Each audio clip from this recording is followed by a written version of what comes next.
اعوذ باللہ من الشیطان الرجیم بسم اللہ الرحمن الرحیم وَإِذْ قُلْنَا لِلْمَلَائِكَةِ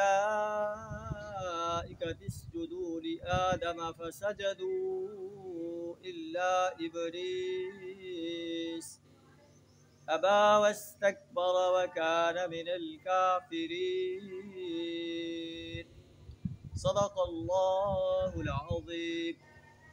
اور اس وقت کا تصور کرو جب ہم نے فرشتوں سے کہا اسجدوا لآدم، آدم علیہ السلام کو سجدہ کرو، فسجدوا، سب فرشتوں نے سجدہ کیا، الا ابلیس، مگر ابلیس نے سجدہ نہ کیا، ابا، اس نے انکار کیا، واستکبر، اور تکبر کیا، وکان من الکافرین، اور کافروں میں سے۔